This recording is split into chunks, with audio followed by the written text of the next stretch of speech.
নমস্কাৰ সকলোকে স্বাগতম জনাইছো আসাম কেৰিয়াৰ পইণ্ট ইউটিউব চেনেলৰ অন্য এটা নতুন ভিডিঅ'লৈ।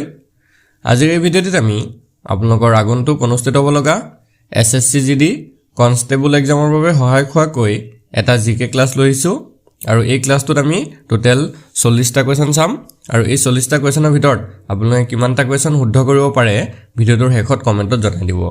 আৰু যেহেতু আপোনালোকৰ SSCGD কাৰণে এপ্লাই সমূহ চলি আছে তো আপোনালোকে সোনকালে এপ্লাই কৰি ল'ব আৰু প্ৰিপাৰেচনৰ কাৰণে এতিয়াৰ পৰা ষ্টাৰ্ট হৈ যাব, কাৰণ আপোনালোকৰ SSCGD খুব বেছি 2 বা 3 মাহৰ পিছত এক্সাম পাতিবই। তো চিঅ'ৰ এইটো আপোনালোকৰ এক্সাম হ'বই 2-3 মাহৰ পিছত। তো এতিয়াৰ পৰা যদি প্ৰিপাৰেচন নকৰে তেতিয়াহ'লে পিছত গৈ কমপ্লিট কৰিব নোৱাৰিব, ঠিক আছে। আৰু আমি SSCGD অল ছাবজেক্ট PDF আপোনালোকৰ বাবে লৈ আহিছোঁ। তো যদি সেই PDF খিনি লাগে তেতিয়াহ'লে স্ক্ৰীনত দিয়া নাম্বাৰটোত আমাক হোৱাটছআপত মেছেজ কৰি PDF সমূহ লৈ ল'ব পাৰিব। কেৱল 149ত গোটেইখিনি PDF আমি আপোনালোকক চেণ্ড কৰি দিম, ঠিক আছে। তেতিয়া আপোনালোকে আৰু এক্সট্ৰাকৈ কিতাপ কোনো কিনিবলৈ দৰকাৰ নাই, বা আছামিজ মিডিয়ামত SSCGD কাৰণে তেনেকুৱা ভাল কিতাপ নাপায়ো। তো আমি আছামিজ মিডিয়ামত চব ইম্পৰ্টেণ্ট PDF খিনি দি দিম, ঠিক আছে। এতিয়া আমি কুৱেশ্যনখিনি চাওঁ। তো ফাৰ্ষ্ট কুৱেশ্যনটো চাওক। Harappans were the first to produce which item? হৰপ্পানবাসীসকলে প্ৰথমে কোনটো বস্তু উৎপাদন কৰিছিল? মুদ্ৰা নে ব্ৰঞ্জৰ সঁজুলি নে কপাহ নে জব? তো ইয়াৰে যিটো কাৰেক্ট এনচাৰ সেইটো হৈছে অপশ্যন চি, কটন, অৰ্থাৎ কপাহ উৎপাদন কৰিছিল। নেক্সট কুৱেশ্যনটো হৈছে where is Bodh Gaya located? Bodh Gaya ক'ত অৱস্থিত? ৱেষ্ট বেংগলত নে উৰিষ্যাত নে বিহাৰত নে আছামত? তো ইয়াৰ যিটো কাৰেক্ট এনচাৰ সেইটো হৈছে অপশ্যন চি, বিহাৰত অৱস্থিত। তো বিহাৰৰ গয়া জিলাত নিৰঞ্জনা নদীৰ বা ফাল্গু নদীৰ পাৰত এই বোধগয়া অৱস্থিত। নেক্সট কুৱেশ্যনটো হৈছে where is the largest Buddhist stupa in India located? ভাৰতৰ আটাইতকৈ ডাঙৰ বৌদ্ধ স্তূপটো ক'ত অৱস্থিত? তো আমি ইয়াৰে এটা হেৰি বনাই লৈছোঁ, অপশ্যন আৰু এটা বনাই লৈছোঁ চম্পাৰণ, ঠিক আছে। তো এইটো চম্পাৰণত অৱস্থিত হয়। তো এইটো পেইণ্টিঙত এটা অপশ্যন থাকি গৈছে, তো মনত ৰাখি থ'ব দেই, এইটো ইম্পৰ্টেণ্ট কুৱেশ্যন হয়। ভাৰতৰ আটাইতকৈ ডাঙৰ যিটো বৌদ্ধ স্তূপ সেইটো চম্পাৰণত অৱস্থিত হয়। নেক্সট কুৱেশ্যনটো চাওক। The author of Jain book Kalpasutra is? Jain ধৰ্মাৱলম্বী গ্ৰন্থ কল্পসূত্ৰৰ লেখক কোন হয়? তো ইয়াৰ যিটো কাৰেক্ট এনচাৰ সেইটো হৈছে অপশ্যন এ, ভদ্ৰবাহু। তো ভদ্ৰবাহুৱে কল্পসূত্ৰ নামৰ গ্ৰন্থখন লিখিছিল। নেক্সট কুৱেশ্যনটো হৈছে where did Bindusara and send Ashoka to crush the rebels? বিন্দুসাৰে অশোকক বিদ্ৰোহীসকলক দমন কৰিবলৈ ক'লৈ পঠিয়াইছিল? তো ইয়াৰ যিটো কাৰেক্ট এনচাৰ সেইটো যাব অপশ্যন বি, তক্ষশিলালৈ পঠিয়াইছিল। নেক্সট কুৱেশ্যনটো হৈছে Gordoul is located in which of the following place of Assam? Gordoul অসমৰ তলৰ কোনটো স্থানত অৱস্থিত? তো ইয়াৰ যিটো কাৰেক্ট এনচাৰ সেইটো হৈছে অপশ্যন বি, তেজপুৰত অৱস্থিত। নেক্সট কুৱেশ্যনটো হৈছে who was expounder of the yoga philosophy? যোগ দৰ্শনৰ ব্যাখ্যাকাৰী কোন আছিল? ঠিক আছে, যোগ দৰ্শনৰ ব্যাখ্যাকাৰী কোন আছিল সুধিছে। তো ইয়াৰ যিটো কাৰেক্ট এনচাৰ সেইটো হৈ যাব অপশ্যন এ, পতঞ্জলি। নেক্সট কুৱেশ্যনটো চাওক। Which one of the following was not an Indus valley civilisation site? তলৰ কোনখন ক্ষেত্ৰ হিন্দু সভ্যতাৰ ক্ষেত্ৰ নহয়? তো ইয়াৰ যিটো শুদ্ধটো সেইটো হৈছে অপশ্যন বি, পাটলিপুত্ৰ, ঠিক আছে। পাটলিপুত্ৰটো হিন্দু সভ্যতাৰ ক্ষেত্ৰ নহয়। নেক্সট কুৱেশ্যনটো চাওক। Which one of the following sites is the largest megalithic site in India? তলৰ কোনখন ক্ষেত্ৰ ভাৰতৰ আটাইতকৈ ডাঙৰ মেজলিথিক ক্ষেত্ৰ হয়? তো ইয়াৰ কাৰেক্ট এনচাৰটো হৈছে অপশ্যন এ, বাগুৰ। নেক্সট কুৱেশ্যনটো চাওক। What is the name of the deity surrounded by animals and consisting of 3 head and horns found on the seal of Mohenjo-daro? মহেঞ্জোদাৰোৰ মোহৰত পোৱা জন্তুৰে আগুৰা আৰু 3টা মূৰ আৰু শিঙেৰে গঠিত দেৱতাজনক কি বুলি কোৱা হয়? তো ইয়াৰ কাৰেক্ট এনচাৰটো হৈছে অপশ্যন ডি, পশুপতি বুলি কোৱা হয়। নেক্সট কুৱেশ্যনটো চাওক। In what language was the script of the Indus civilisation? Hindu সভ্যতাৰ লিপি কি ভাষাত আছিল? তো খুবেই এটা ইম্পৰ্টেণ্ট কুৱেশ্যন হয়। হিন্দু সভ্যতাৰ যিবিলাক লিপি আছিল সেইটো কি ভাষাত আছিল? ফাৰ্চী ভাষাত নে দ্ৰাবিড় ভাষাত নে সংস্কৃতত আছিল নে কোনো ব্যাখ্যা নাছিল? তো ইয়াৰ যিটো কাৰেক্ট এনচাৰ সেইটো যাব অপশ্যন ডি, আনস্ক্ৰিপ্টেড, অৰ্থাৎ ব্যাখ্যাহীন। তো কি ভাষাত যে আছিল এইটো কোনো তাৰ ব্যাখ্যা পোৱা নাযায়। নেক্সট কুৱেশ্যনটো চাওক। where in the Harappan field did rice be grown? Harappa ক্ষেত্ৰসমূহৰ কোন স্থানত ধান খেতি কৰিছিল? তো ইয়াৰ শুদ্ধ উত্তৰটো অপশ্যন ডি লুথাল। ঠিক আছে, হৰপ্পান ক্ষেত্ৰসমূহৰ ভিতৰত এটা স্থান আছিল লুথাল আৰু তাতে ধান খেতি কৰা হৈছিল। নেক্সট কুৱেশ্যনটো চাওক, knowledge about the existence of which of the following animal is doubtful in the Indus Valley civilization? তলত উল্লেখ কৰা কোনটো প্ৰাণীৰ অস্তিত্বৰ বিষয়ে জ্ঞান হিন্দু সভ্যতাত সন্দেহজনক? অৰ্থাৎ সেই প্ৰাণীটোৰ বিষয়ে হিন্দু সভ্যতাত কোনো তথ্য পোৱা নাছিল। তো সেই প্ৰাণীটো কি আছিল? অপশ্যন ডি হ'ব কাৰেক্ট এনচাৰ, ঘোঁৰা। ঠিক আছে, হৰ্চ বা ঘোঁৰাৰ বিষয়ে কোনো তথ্য হিন্দু সভ্যতাত পোৱা নাছিল। নেক্সট কুৱেশ্যনটো হৈছে, which one of the following was not cultivated in the Harappan civilization? তলৰ কোনবিধ খেতি হৰপ্পা সভ্যতাত কৰা হোৱা নাছিল? ঠিক আছে, তলৰ কোনবিধ খেতি কৰা নাছিল? তো ইয়াৰ যিটো শুদ্ধটো এইটো হৈছে অপশ্যন চি, চুগাৰ কেন, অৰ্থাৎ কুঁহিয়াৰ খেতি কৰা নাছিল।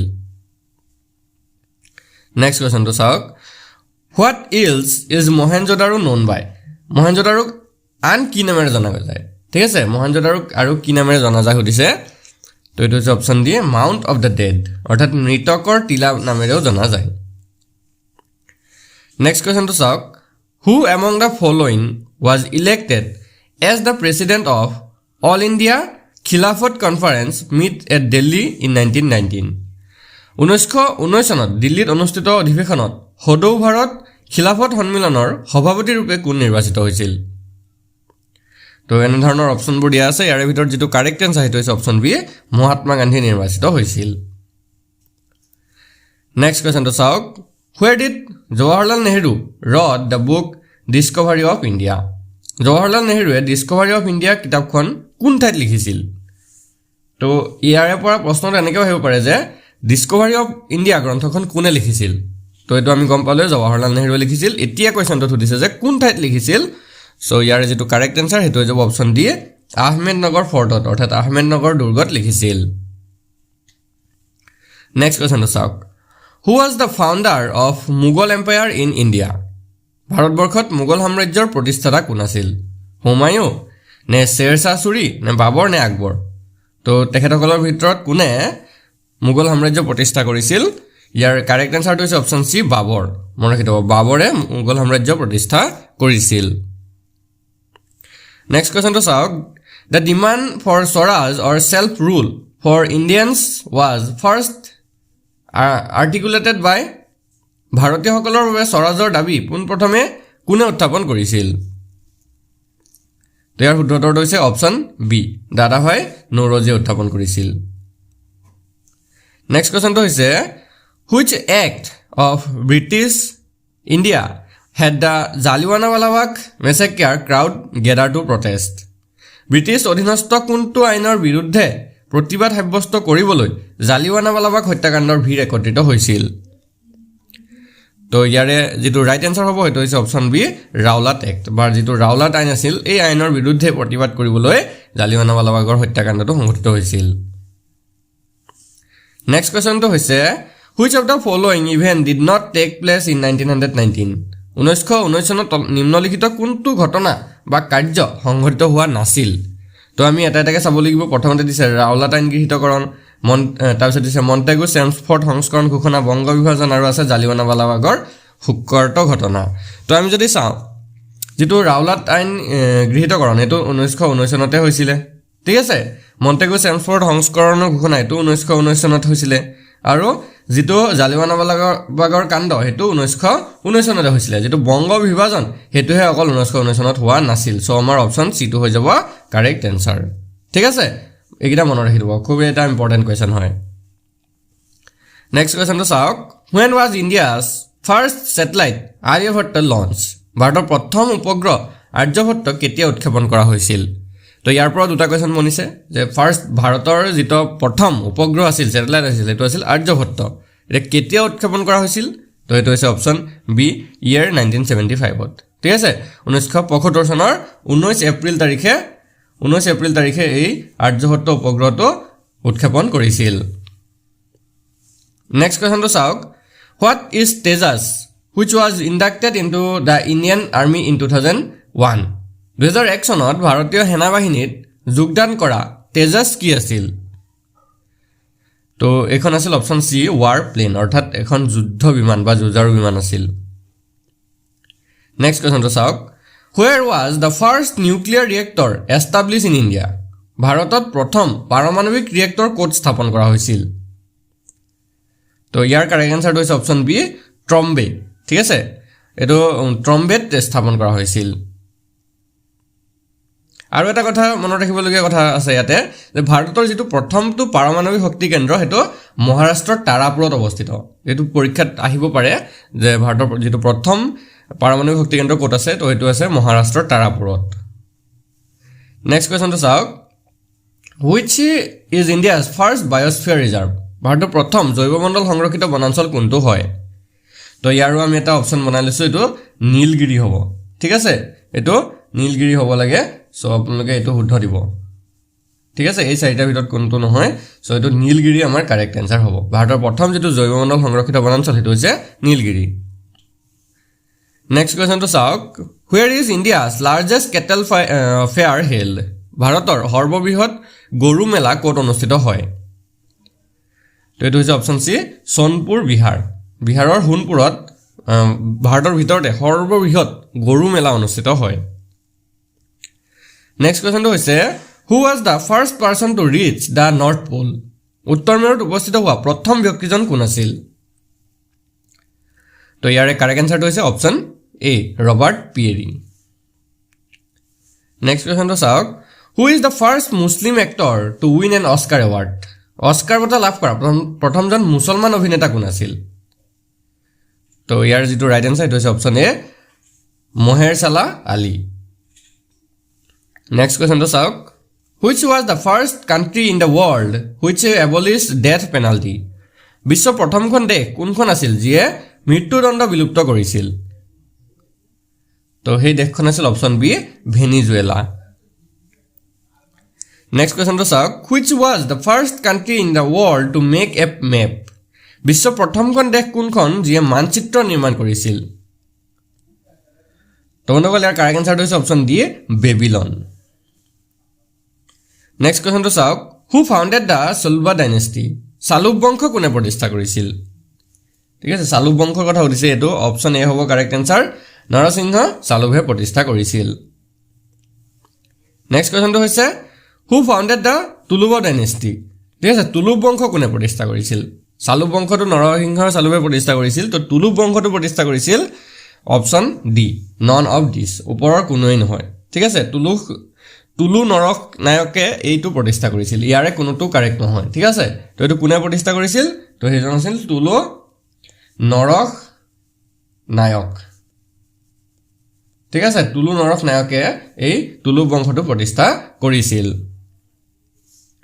নেক্সট কুৱেশ্যনটো চাওক, which Mughal ruler got Guru Tegh Bahadur the 9th Guru of the Sikh murdered? কোনজন মোগল শাসকে শিখসকলৰ নৱম গুৰু গুৰু টেগ বাহাদুৰক হত্যা কৰিছিল? তো সেই মোগল শাসকজন আছিল অপশ্যন বি ঔৰংজেব। ঠিক আছে, ঔৰংজেবে যিজন শিখসকলৰ গুৰু টেগ বাহাদুৰ তেওঁক হত্যা কৰিছিল। নেক্সট কুৱেশ্যনটো চাওক, Mahmud of Ghazni belong to which dynasty? Mahmud গাজনীৰ কোন বংশৰ আছিল? ঠিক আছে, মহম্মদ গাজনীৰ কোন বংশৰ আছিল? তো এইটো হৈ যাব অপশ্যন এ ইয়ামিনী বংশৰ আছিল। নেক্সট কুৱেশ্যনটো চাওক, who was the founder of Muslim rule in India? ভাৰতত মুছলমান শাসনৰ প্ৰতিষ্ঠাপক কোন আছিল? ভাৰতত মুছলমান শাসনৰ প্ৰতিষ্ঠাপক আছিল অপশ্যন এ মহম্মদ ঘুৰি। নেক্সট কুৱেশ্যনটো চাওক, who was the Indian ruler known as Lakhbakhsh? Lakhbakhsh নামেৰে পৰিচিত ভাৰতীয় শাসকজন কোন আছিল? তো ইয়াৰ কাৰেক্ট এনচাৰটো হৈছে option C Qutbuddin Aibak. Next কুৱেশ্যনটো চাওক, who was the highest officer of the army in the 13th century? ত্ৰয়োদশ শতিকাত সেনাবাহিনীৰ সৰ্বোচ্চ বিষয়া কোন আছিল? তো ইয়াৰ যিটো কাৰেক্ট এনচাৰ সেইটো হৈছে অপশ্যন বি খান আছিল। নেক্সট কুৱেশ্যনটো হৈছে, who was the founder of the slave dynasty in India? ভাৰতত দাস বংশৰ প্ৰতিষ্ঠাপক কোন আছিল?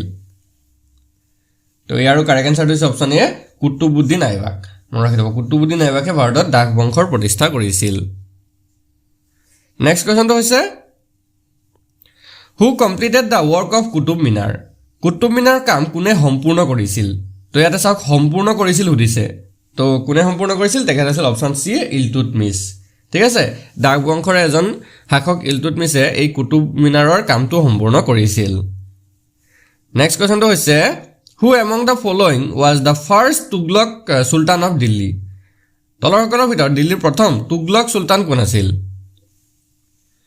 তো ইয়াৰে কাৰেক্ট এনসাৰটো হৈছে অপচন এ গিয়াসুদ্দিন তুগলক মনত ৰাখি থব দিল্লীৰ প্ৰথম তুগলক সুলতানজন আছিল গিয়াসুদ্দিন তুগলক তো বন্ধুসকল আজি ভিডিঅ'ত আমি এইখিনি কুৱেশ্যন চালোঁ যদি আপোনালোকৰ ভিডিঅ'টো ভাল লাগি থাকে ভিডিঅ'টো এটা লাইক কৰি দিব আৰু আপোনালোকে 40টা কুৱেশ্যনৰ ভিতৰত কিমানটা কুৱেশ্যন শুদ্ধ কৰিব পাৰিলে কমেণ্ট কৰি জনাই দিব আৰু যদি আপোনালোকৰ এছএছচি জিডিৰ ফুল চিলেবাছৰ পিডিএফসমূহ লাগে তেতিয়াহ'লে আমাক মেছেজ কৰিব এটা আমাৰ নম্বৰ হয় মই মাজতে লিখি দিছোঁ চাওক 8133840965 এই নম্বৰটোত মেছেজ কৰি কেৱল 149 টকাত আপোনালোকে অল সাবজেক্ট চিলেবাছৰ ফুল পিডিএফবোৰ পাই যাবগে ঠিক আছে তেতিয়া আপোনালোকে এক্সট্ৰাকে আৰু কিতাপ কিনাৰ দৰকাৰ নাই সেইখিনিৰ পৰা আপোনালোকে প্ৰিপাৰেচন কৰি থাকিব পাৰিব আৰু আমি ভিডিঅ'বোৰটো দিয়ে থাকিম তো তাৰ পৰাও বহুত প্ৰিপাৰেচন হৈ যাবগে ধন্যবাদ